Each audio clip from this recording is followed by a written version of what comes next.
வந்ததும் தீபக் முதலில் தன்னுடைய அறைக்கு சென்றான். அடுத்த நொடியே அலமாரையில் இருந்து ஒரு பழைய பையை எடுத்தான். அதற்குள் சில புத்தகங்கள் இருந்தது. உடனடியாக அதிலிருந்து ஒரு புத்தகத்தை எடுத்து அதன் பக்கங்களை புரட்டத் தொடங்கினான். தனக்கு வேண்டிய பக்கத்தை எடுத்து அதை படிக்க ஆரம்பித்துக் கொண்டே பாக்கெட்டில் இருக்கும் கல்லை எடுத்து பார்த்தான். அப்போது அவனது கண்களில் ஒரு பிரகாசம் தெரிந்தது. உடனே மனதிற்குள் சில கேள்விகளுடன் அந்த புத்தகத்தையே முழுவதுமாக படிக்க ஆரம்பித்தான். நேரம் போனதே தெரியாமல் அந்த புத்தகத்தை படித்துக் கொண்டிருந்தான்.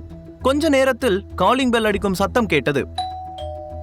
உடனே தீபக் தான் வைத்திருந்த பொருட்களை எல்லாம் மீண்டும் பைக்குள் போட்டுவிட்டு எழுந்து வெளியே வருவதற்குள் கீதா தன்னுடைய ரூமிலிருந்து வெளியே வந்து கத்த ஆரம்பித்து விட்டார். காலையிலிருந்து அப்படி உள்ள என்னதான் பண்ணிட்டு இருக்க? கதவை திறக்கிறதுக்கு கூட நான் தான் வெளியே வரணுமா என்று கீதா கோபமாக கத்த, அதற்குள் வெளியே வந்த தீபக், சாரி ஆண்டி, ரூமை கிளீன் பண்ணிட்டு இருந்தேன், கை கழுவிட்டு வர டைம் ஆயிடுச்சு என்று சொன்னான். சும்மா பேசிக்கிட்டே இருக்காம யார் வந்திருக்காங்கன்னு போய் பாரு என்று கத்த தீபக் வேகமாக சென்று கதவை திறந்தான். அங்கே ஷர்மிளா நின்று கொண்டிருந்தாள். அவள் தீபக்கை பார்த்ததும் கொஞ்சம் சலிப்போடு, கதவை திறக்கிறதுக்கு இவ்ளோ நேரமா என்று கேட்டாள். சாரி ஷர்மி, ரூமை கிளீன் பண்ணிட்டு இருந்தேன், அதான் டைம் ஆயிடுச்சு என்று தீபக் சொல்ல, ஷர்மிளா எந்த பதிலும் சொல்லாமல் தன்னுடைய அறைக்கு கிளம்பி சென்றாள். அவளுடைய கவலையான முகத்தை பார்க்கும்போது ஆபீஸில் ஏதோ ஒன்று நடந்திருக்கிறது என்பதை புரிந்து கொண்டான். உடனே தீபக்கும் அவளுக்கு பின்னாலேயே செல்ல, கீதா அவனை பார்த்து, அவ போனா உடனே அவளுக்கு பின்னாடியே ஓடணுமா? எனக்கு ரொம்ப தலைவலிக்குது, முதல்ல ஒரு காஃபி போட்டு எடுத்துட்டு வா போ என்று கோபமாக சொன்னார். அதை கேட்டதும் அமைதியாக தீபக் காஃபி போடுவதற்காக கிச்சனுக்கு சென்றான். அதன் பிறகு நைட் டைம் ஆகிவிட்டதால் அப்படியே கையோடு சமையல் வேலையையும் சேர்த்து பார்க்க ஆரம்பித்து விட்டான். எல்லாவற்றையும் முடித்துவிட்டு ஷர்மிளாவின் ரூமுக்கு வந்து பார்க்கும்போது அவள் தூங்கிக் கொண்டிருந்தாள். அந்த சமயத்தில் அவளை எதுவும் தொந்தரவு செய்ய வேண்டாம் என்று நினைத்து அங்கிருந்து சென்று விட்டான் தீபக். அடுத்த நாள் காலையில் ஷர்மிளாவுடன் சேர்ந்து சிவம் குரூப்ஸுக்கு சென்றான். ஷர்மிளாவை வாசலிலேயே இறக்கிவிட்டு காரை பார்க் செய்வதற்காக பார்க்கிங் ஏரியாவுக்கு வந்து காரை நிறுத்தியதும் பக்கத்தில் நவீன் மற்றும் பிரியா இருவரும் பேசிக்கொள்ளும் சத்தத்தை கேட்டான். அப்போது நவீன் சந்தோஷமாக, பாரு பிரியா, இதெல்லாம் என்னோட டிசைன். இது வரைக்கும் எங்க கம்பெனிக்கு நான் பல டிசைன்களை ரெடி பண்ணி கொடுத்திருக்கேன். பாட்டிக்கு என்னோட டிசைன் தான் ரொம்ப பிடிக்கும் என்று சொல்லி நவீன் தனது காரில் வைத்திருந்த சில பழைய டிசைன்களை காட்ட ஆரம்பித்தான். தீபக் மறைவாக நின்று அவற்றையெல்லாம் பார்த்ததும் அவனுக்கு பயங்கர கோபம் வந்தது. இது எல்லாமே ஷர்மிளாவோட டிசைன்ஸ். இவன் அதுல கொஞ்சம் சேஞ்சஸ் பண்ணிட்டு இவனோடதுன்னு சொல்லிட்டு இருக்கான். ஏன் நாளுக்கு நாள் இவன் ரொம்ப மட்டமாயிட்டே போறான் என்று தீபக் கோபத்தில் தனக்குள் சொல்லிக் கொண்டான். பிரியா எதுவும் பேசாமல் அந்த டிசைன்களையே பார்த்து கொண்டிருக்க, டிசைன்ஸ் எல்லாம் எப்படி இருக்கு பிரியா என்று நவீன் சிரித்து கொண்டே கேட்டான். வாவ், உண்மையிலேயே இது செம்மையா இருக்கு நவீன். உனக்குள்ள இவ்வளவு தரமா இருக்கும்னு நான் சுத்தமா எக்ஸ்பெக்ட் பண்ணல. இதெல்லாம் பார்க்கும்போது உங்களோட சிவம் குரூப்ஸ் ஒரு சேஃப் ஹேண்ட்ஸ்ல தான் இருக்குன்னு புரியுது என்று பிரியா சிரித்து கொண்டே சொன்னாள். அவள் சொன்ன வார்த்தைகள் நவீனுக்கு சந்தோஷத்தை ஏற்படுத்தினாலும் உள்ளுக்குள் கொஞ்சம் பயமாகவும் இருந்தது. எங்கே தனது உண்மை வெளிப்பட்டு விடுமோ என்ற பதட்டம் அவனுக்குள் தொற்றிக் கொண்டது. பிரியா ஏற்கனவே நவீனால் ஒரு முறை மரியாதையை இழந்திருக்கிறாள். அப்படி இருக்கும்போது இன்னொரு முறை அவளை அவமானப்படுத்தவோ அல்லது அவள் முன்னால் அவமானப்படும் சூழ்நிலையையோ ஏற்படுத்திவிடக் கூடாது என்று அவன் உறுதியாக இருந்தான். அதனால் பொய் சொல்லி ரிஸ்க் எடுக்க விரும்பாத நவீன் அவளை பார்த்து, சொல்ல போனா இது எல்லாத்தையும் நானே பண்ணல. சில சமயத்துல எனக்கு டைமே கிடைக்காது. நான் பிஸி ஆயிட்டா சில டைம்ல அவுட் சோர்சிங் கம்பெனிஸ் கிட்ட கொடுத்தும் நாம டிசைன்ஸை கிரியேட் பண்ணுவோம். அதுல ஏதாவது தப்பு இருந்தா மட்டும் நானே சரி பண்ணுவேன் என்று சொன்னான் நவீன். அதை கேட்டு பிரியா சிரித்து கொண்டே, நீ ரொம்ப புத்திசாலி நவீன் என்று சொல்ல, உடனே நவீன் கொஞ்சமும் தயங்காமல் அவளை பார்த்து, இந்த மாதிரி என்ன புரிஞ்சுக்கிற ஒரு ஆளுக்காக தான் நான் இத்தனை வருஷமா வெயிட் பண்ணிட்டு இருந்தேன் என்று சொல்லி அவளுடைய கண்களையே பார்க்க ஆரம்பித்தான். நவீன் இப்படி பேசுவான் என்று கொஞ்சமும் எதிர்பார்க்காத பிரியா உடனே தன்னுடைய பார்வையை வேறு பக்கம் திருப்பிக் கொண்டாள். நவீன் சொன்னதையெல்லாம் ஒளிந்திருந்து கேட்டுக்கொண்டிருந்த தீபக்கிற்கு பயங்கரமான கோபம் வந்தது. உடனே இந்த விஷயத்தை ஷர்மியிடம் சொல்ல வேண்டும் என்று மனதிற்குள் நினைத்து கொண்டான். அந்த சமயத்தில் திடீரென பின்னால் இருந்து, நீ இங்க என்ன பண்ணிக்கிட்டு இருக்க என்று ஒரு குரல் கேட்டது. உடனே தீபக் டக்கென திரும்பி பார்க்க அங்கே காயத்ரி தேவி நின்று கொண்டிருந்தார். தன் பாட்டியின் குரலை கேட்டதும் நவீனும் அங்கே வந்து பார்க்க அங்கே தீபக் காயத்ரி இருவரும் நின்று கொண்டிருந்தார்கள். தீபக்கை அங்கே பார்த்ததும் நவீனும் பிரியாவும் குழப்பத்தோடு ஒருவரை ஒருவர் பார்த்து கொண்டார்கள். அப்போது காயத்ரி தேவி மிரட்டும் குரலில் தீபக்கை பார்த்து, உன்னதான் கேக்குறேன், இங்க என்ன பண்ணிட்டு இருக்க என்று கேட்டார். நீ மறைஞ்சிருந்து நானும் பிரியாவும் பேசிக்கிட்டு இருந்தத ஒட்டு கேட்டுட்டு இருந்தியா? இப்படி ஒரு கேவலமான விஷயத்த பண்றதுக்கு உனக்கு வெக்கமா இல்லையா? பாட்டி, இவனை என்னதான் பண்றது என்று கோபத்துடன் கேட்டான் நவீன். பிரியா எதுவும் பேசாமல் தீபக்கையே முறைத்து பார்த்து கொண்டிருந்தாள். உடனே தீபக் அவர்களை பார்த்து, நீங்க பேசுறதை கேட்கறதுக்கு எனக்கு எந்த ஆர்வமும் கிடையாது. நான் இங்க காரை பார்க் பண்ண தான் வந்தேன். நீங்க 2 பேரும் தனியா பேசணும்னா ஏதாவது பிரைவேட் ஏரியாவுக்கு போய் பேசுங்க. பார்க்கிங் ஏரியாவுல நின்னு பேசினா 4 பேர் வந்துட்டும் போயிட்டு தான் இருப்பாங்க என்று சொன்னான். பிரியா முன்னாடி ரொம்ப சீன் போடாத, உனக்கு ஏற்கனவே கல்யாணம் ஆயிடுச்சுங்கிறது மறந்து போச்சா என்று நவீன் கோபமாக அவனை பார்த்து கேட்டான். அதை கேட்டதும் தீபக்கிற்கும் பயங்கரமாக கோபம் வந்தது. தேவையில்லாம என்னோட கேரக்டரை ஜட்ஜ் பண்ணிட்டு இருக்காத என்று சொன்னவன் அதற்கு மேல் அங்கே நிற்க விரும்பாமல் அங்கிருந்து கிளம்பி சென்றான். நவீன் கோபமாக அவனையே பார்த்து கொண்டு நின்றிருந்தான். அப்போது காயத்ரி தேவியின் மனதில் வேறேதோ ஓடிக்கொண்டிருந்தது.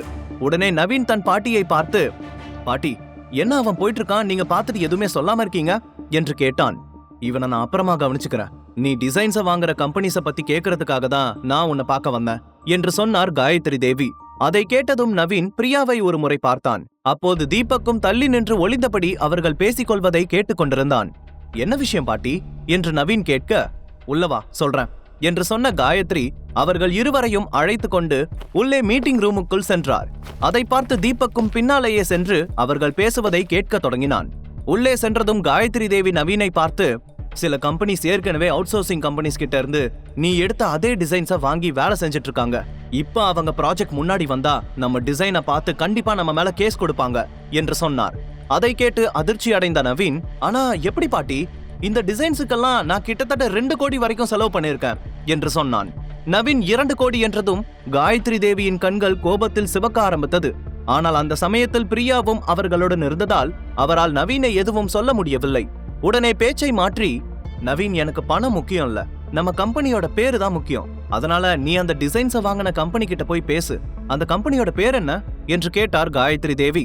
உடனே நவீன் கொஞ்சம் கடுப்பாக, ஜுவாலி குரூப்ஸ். பாட்டி, நான் அவங்க கிட்ட பேசுறேன், நீங்க கவலைப்படாதீங்க. அவங்க எப்படி என்னை ஏமாத்த முடியும்? நம்ம கிட்ட கொடுத்த டிசைன்ஸை மத்தவங்க கிட்ட எப்படி கொடுக்க முடியும் என்று சொன்னான். ஜுவாலி குரூப்ஸ் பெயரை கேட்டதும் காயத்ரி தேவி அதிர்ச்சியில் இருந்தார். ஏற்கனவே ஜுவாலி குரூப்ஸின் பெயர் பிசினஸ் மார்க்கெட்டில் ரொம்பவும் மோசமாக இருந்தது. அவர்கள் இதற்கு முன்பும் இதே போல பல தவறுகளை செய்திருக்கிறார்கள். இன்னொரு புறம் தீபக் அந்த கம்பெனி பெயரை கேட்டதும் அதிர்ச்சியானான். அந்த கம்பெனியை பற்றியும் அதனுடைய செயல்பாடுகளை பற்றியும் தீபக் நன்றாகவே தெரிந்து வைத்திருந்தான். அந்த கம்பெனியின் பெயரை கேட்டதும் காயத்ரி தேவி கோபத்துடன், நவீன், நீ எப்படி இவ்வளவு பெரிய தப்பு பண்ணன என்று கேட்டார். பாட்டி, நீங்க கவலைப்படாதீங்க, நான் அவங்க கிட்ட பேசுறேன். அவங்க என்னை ஏமாத்தி பணத்தை பிடுங்கி இருந்தாலும் அந்த மொத்த பணத்தையும் திருப்பி வாங்காம விட மாட்டேன் என்று உறுதியாக சொன்னான். பிரியா அவர்கள் பேசுவதையெல்லாம் அமைதியாக கேட்டுக்கொண்டிருந்தாள். அவள் ஏற்கனவே தன் அப்பாவின் கம்பெனியில் நிறைய வேலைகளை செய்திருந்ததால் இதில் கொஞ்சம் அனுபவம் இருந்தது. உடனே அவள் காயத்ரி தேவியை பார்த்து, பாட்டி, கவலைப்படாதீங்க, நானும் நவீன் கூட போறேன். ஜுவாலி குரூப்ஸ் பணத்தை ஏமாத்திருந்தாங்கன்னா கண்டிப்பா அதை திருப்பி கொடுத்தே ஆகணும், நாங்க பாத்துக்கிறோம் என்று சொன்னாள். இல்லமா பிரியா, நீ இதுல எல்லாம் தலையிட வேண்டாம். நீ எங்களோட கெஸ்ட், நீ இங்க ஊரை சுத்தி பார்த்துட்டு நல்லா என்ஜாய் பண்ணு என்று சிரித்து கொண்டே சொன்னார் காயத்ரி தேவி. இல்ல பாட்டி, உங்களோட பிசினஸ பத்தி எனக்கு நல்லா தெரியும். யார்கிட்ட எப்படி பேசுறது, இந்த மாதிரி ஏமாத்துறவங்களெல்லாம் எப்படி டீல் பண்றதுன்னு எனக்கு நல்லா தெரியும், நான் பாத்துக்கிறேன் என்று சொன்னாள். ஆஹா, அப்படி சொல்லுடி என் செல்லக்குட்டி. 2 பேரும் ஒன்னா போனா நல்லா பேசி பழகலாம். இத வச்சே மாமாவும் மனசுல இடம் பிடிக்கிறேன் என்று அவன் நினைத்தான். அதனால் உடனே காயத்ரி தேவியை பார்த்து, பாட்டி, பிரியா சொல்றதும் சரிதான், நாங்க 2 பேருமே போயிட்டு வரோம் என்று சொன்னான். அதை கேட்டு காயத்ரி தேவி ஒரு பெருமூச்சு விட்டபடி, சரி, ஆனா ரொம்ப ஜாக்கிரதையா இருக்கணும், கூட சில கார்ட்ஸையும் கூட்டிட்டு போங்க, உங்களுக்கு எதுவும் ஆயிடக்கூடாது என்று சொன்னார். தீபக் அதை கேட்டு அதிர்ச்சியுடன், பிரியா நவீன் கூட அங்க போனா கண்டிப்பா ஏதாவது பிரச்சனை ஆகும். அந்த கம்பெனியோட ஓனர் அபிஷேக்க பத்தி எனக்கு நல்லா தெரியும், உடனே இதை பத்தி ஷர்மி கிட்ட பேசணும் என்று தனக்குள் சொல்லிக் கொண்டான். அப்போது பிரியா எதேர்ச்சியாக ரூமை விட்டு வெளியே வர அங்கே தீபக் நின்றிருப்பதை பார்த்து, தீபக், நீ இன்னமும் கிளம்பலையா என்று கேட்டாள். இதோ கிளம்பிட்ட என்று சொல்லிவிட்டு தீபக் திரும்பி பார்க்காமல் அந்த இடத்தை விட்டு நகர்ந்தான். பிரியா குழப்பத்தோடு அவனையே பார்த்து கொண்டு நிற்க அங்கே வந்த நவீன், காயத்ரி தேவியும் தூரத்தில் நடந்து சென்று கொண்டிருந்த தீபக்கை பார்த்து முறைத்தபடி நின்றிருந்தார்கள். தீபக் இந்த விஷயத்தை ஷர்மிளாவிடம் சொல்ல அவளுடைய கேபினுக்கு சென்று கொண்டிருந்தான். அப்போது வேணுகோபாலிடமிருந்து அவனுக்கு கால் வந்தது. உடனே போனை அட்டன் செய்து, என்ன விஷயம் சொல்லுங்க என்று கேட்டான். வேணுகோபால் பதட்டத்துடன், மிஸ்டர் தீபக், 3 வருஷத்துக்கு முன்னாடி நீங்க சொன்னது இப்ப உண்மையாயிடுச்சு. எனக்கு என்ன பண்றதுனே தெரியல. ப்ளீஸ் எனக்கு ஹெல்ப் பண்ணுங்க. அதுக்கு பதிலா நீங்க என்ன கேட்டாலும் நான் தரேன் என்று சொன்னார். தீபக் பெருமூச்சு விட்டபடி, it's too late mister Venugopal. உங்க வீட்டை தேடி ஆபத்து வந்துட்டு இருக்கு. உங்க பையன் கண்டிப்பா பழைக்க மாட்டான். நீங்க பண்ணின பாவமெல்லாம் சேர்த்து உங்க பையனோட உசுரை எடுக்க வந்துட்டு இருக்கு என்று சொன்னான். அதை கேட்டு வேணுகோபால் கதறி அழ ஆரம்பித்தார். அதே சமயத்தில் இன்னொரு புறம் சௌந்தர்யா ஆர்த்தியிடம், ஆர்த்தி, நான் தீபக்க மீட் பண்ற நேரம் வந்துருச்சுன்னு நினைக்கிறேன். ஆனா அதுக்கு முன்னாடி அவரோட ஒய்ஃபை பார்க்கணும். அவளை பார்த்து என்கிட்ட இல்லாதது என்ன அவகிட்ட இருக்குன்னு நான் கேட்கணும். தீபக் எதுக்காக அவளை செலக்ட் பண்ணிருக்காருன்னு நான் தெரிஞ்சுக்கணும் என்று சொன்னாள். ஆனா அவங்கள பார்த்து உனக்கு என்ன யூஸ்? எப்படியும் 1 வருஷம் கழிச்சு நீ தீபக்க கல்யாணம் பண்ணிக்க போறதானே, அப்புறம் அவர் பொண்டாட்டினால உன்னை என்ன பண்ண முடியும் என்று கேட்டாள். உடனே சௌந்தர்யா கோபத்துடன், நான் சொல்றத பண்ணு ஆர்த்தி, நான் ஷர்மிளாவை மீட் பண்ணணும் என்று சொன்னாள். அதற்கு மேல் ஆர்த்தியும் எதுவும் பேசவில்லை. சரி என்று தலையை மட்டும் ஆட்டினாள். வேணுகோபால் தனது மகனை காப்பாற்றும்படி போனில் தீபக்கிடம் கெஞ்சிக் கொண்டிருந்தார். அன்னைக்கு நீங்க சொன்னதை கேட்காம போனது என்னோட தப்பு தான். அதுக்காக நான் மன்னிப்பு கேட்டுக்கிறேன். தயவு செஞ்சு என் பையனை காப்பாத்துங்க என்று சொல்லி அழுது கொண்டிருந்தார். என்னால இப்ப எதுவும் பண்ண முடியாது மிஸ்டர் வேணுகோபால் என்று தீபக் சொல்லிக் கொண்டிருக்க, ஷர்மிளா அவனுடைய கேபின் கதவை திறப்பதை பார்த்து டக்கென போனை கட் செய்தான். ஷர்மிளா அவனை பார்த்து, யார்கிட்ட பேசிட்டு இருக்க என்று கேட்டாள். உடனே என்ன சொல்வது என்று தெரியாமல் தீபக் ஒரு நொடி பதட்டம் அடைந்தான். நல்லவேளை, நான் வேணுகோபால் கிட்ட பேசிட்டு இருந்த எதையும் இவ கேட்கல. கேட்டிருந்தா கண்டிப்பா என்ன தப்பா நினைச்சிருப்பா. இனிமே நான் ரொம்ப கவனமா இருக்கணும் என்று நினைத்தவன் சமாளித்தபடி, நவீன பத்தி உங்ககிட்ட சொல்லலான்னு வந்தேன். ஆனா நீ பிஸியா இருப்பான்னு யோசிச்சுட்டு தான் இங்கே நின்னுட்டு இருந்தேன் என்று சொன்னான். அதை கேட்டதும் ஷர்மிளா கொஞ்சம் எரிச்சலுடன், ஏன் அந்த இடியட்டை பத்தி இப்ப என்ன சொல்ல போற? மறுபடியும் ஏதாவது பிரச்சனை பண்ணிட்டானா என்று கேட்டாள். முழு கதையையும் கேட்டு மகிழ பாக்கெட் FM ஆப்பை டவுன்லோட் செய்யுங்கள். லிங்க் டிஸ்கிரிப்ஷனில் கொடுக்கப்பட்டுள்ளது.